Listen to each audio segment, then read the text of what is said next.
So Chris, thank you very much for coming in, and it's great to have you here on our forum today. And you have a very interesting business, what3words. From what I understand of it, you are trying to disrupt the addressing system of the world. So I'd love to just talk a bit about why do you think the world needs a new addressing system?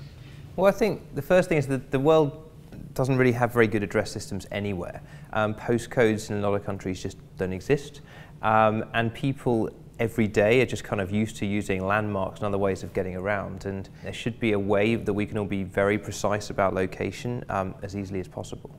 Got you, okay. So can you explain exactly how your technology works then? Give us a bit more of a Sure. rundown. So we've divided the world, the whole world, into 3 metre squares. So you've got 57 trillion 3 metre squares. We wanted to label each 3 metre square with something as easy as possible. Yeah.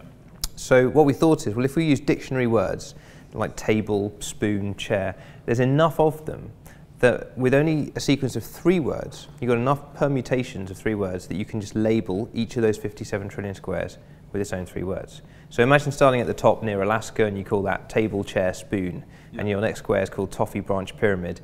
You literally go all around, all over the world and label it like that. Autonomous cars are now coming out, and that means that you probably, in fact, you definitely won't have a steering wheel and a pedal in that situation. Now, these days, if you put an address in and it takes you not quite there, you just think, okay, well, I'll just drive on a bit because I can kind of see where I'm going. That becomes a whole new problem when you've got no steering wheel. True. So we're now working with car companies, so you can get in a car, say the 3 words to the car, and the car will just instantly say, great, routing you there now, and it will just deposit you at that 3 metre square. Yeah. Now that's a whole mental shift, and you can imagine getting in your car, maybe with your family, and you're going to say, okay, cabbage, spoon, tea bag, and the car's just going to go great, and this is going to be a normal command. We're trying to revolutionise navigation, but by making it easy. Yeah.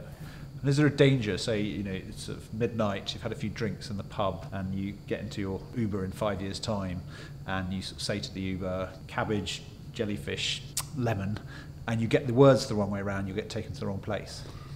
So what we do is we make sure that we put things like table, chair, spoon a long way away from table, chair, spoons. So if you make that slight error, or you mix the words up, what we think is the best, let's say you're in London and you know you're going somewhere in London, and if you put in table, chair, spoons and it says, well, that's 4,000 kilometers away in Taiwan, you're like, well, that's probably wrong. So that's an important defining part of the system. Oh, that's interesting, okay, fascinating. So yeah, if you do get in a sort of 140-hour taxi, then you're incredibly trusting and something else has probably gone wrong along the lights.